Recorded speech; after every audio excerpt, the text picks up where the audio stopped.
This week, every dog has its day, but will Watch Dog have its? Harvest Moon under a new moon. Get it? And EVE Online players are officially becoming part of history. I'm Charles. I'm Dan. And this is the dedicated server. The much anticipated Watch Dogs finally hit stores this week and came out running, breaking all of Ubisoft's sales records. Now this has easily been one of the most anticipated games of the past year, especially after its delay was announced back in October. Yo dog, you know what the problem is with waiting forever for something? I would have to say all the stress eating. No, you fatty. When you finally do get what you've been waiting for, it's never as good as you ever wanted it to be. Yeah, never is it? Nope. And that's exactly what happened with Watch Dogs. After all the hype for the game, and the grand promises made by Ubisoft about the open world experience, people are feeling, well, disappointed. While the game looks great and uses the featured hacking mechanic to keep things interesting, the core game feels derivative of similar open world games. Simply put, they didn't push the envelope and take the risks like everyone was hoping. The end result is a product that defaulted to the standard tropes of the genre. On top of all that, there have been a plague of login issues which are reminiscent of when GTA Online first went live. Don't you love not being able to play a game as soon as you get it? Are you kidding? That's why I get the best stress eating in. Chocolate ice cream all the way, man. Ew. With all that being said, Watch Dogs is still an incredibly successful game when you look at units sold. Perhaps this will open the door for a sequel, one where they challenge the genre standards and have a second chance to meet the expectations gamers had had.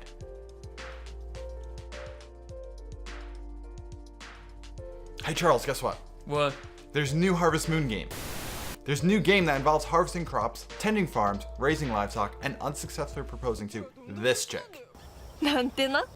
It's titled Story of Seasons. Wait, didn't you say it's Harvest Moon? Did you hear that? I think it's when we said there's a new Harvest Moon game. Ignore it. Just keep going. Story Seasons, right? Yep. Recently announced North America will receive localization of the newest Harvest Moon game on the Nintendo 3DS. Wait, where was it? While Stories of Seasons is the newest Harvest Moon game and is known as such in Japan, it will not strictly be known as such in the Western counterparts. This is due to the company handling the localization, Xseed Games, not holding the license for the name Harvest Moon, which is still held by the old publisher, Natsume. Oh, international intellectual property law, my fave. So you still play as a farmer and experience some of the series' staple gameplay like clearing weeds, tilling the soil, watering crops. That much hasn't changed. In addition, you can fully customize your player character, selecting your gender, hairstyle, facial features, and clothing.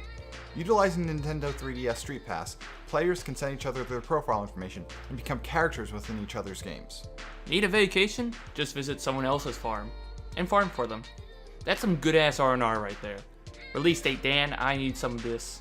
It's slotted for sometime this year, but there'll be more information at E3. Sweet deal. I'll be honest, this might be my new favorite Harvest Moon game. Charles, EVE Online! No, not this again. No, this time it's different. There is a book. A book? A book about a video game? You have my attention. Give me the deets. A campaign on Kickstarter was recently funded. Its purpose is to create the first history book detailing the in-game interactions and politics of EVE Online. A history book? So what? It's a book about the in-game lore? Yes! Well, no, but yes! You see, beyond the infrastructure that set up the universe initially, and still serves to add new features, players are the ones who create the lore in EVE.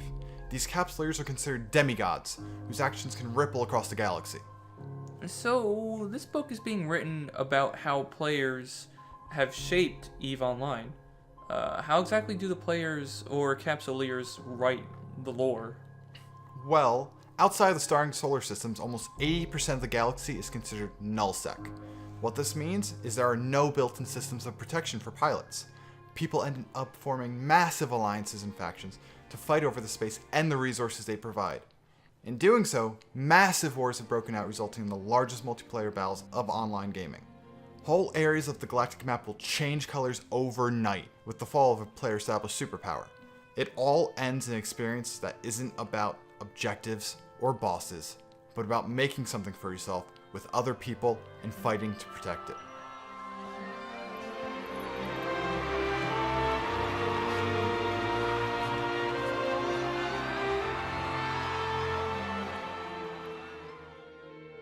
Wow, that's a solid Reader's Digest of EVE Online. With players being the driving force behind shaping this game and its lore, I guess you could say that this shit's pretty legit, right? It is. That's why Andrew Groan, an experienced journalist and dedicated fan of the game, is chronicling the events of the major power struggles over the past decade. So, with over 3,000 backers, and almost $100,000 in backing, I sure hope that this lives up to its expectations and yours. Groan lists on its Kickstarter page that the backers may receive the book in digital and/or physical format by May of 2015.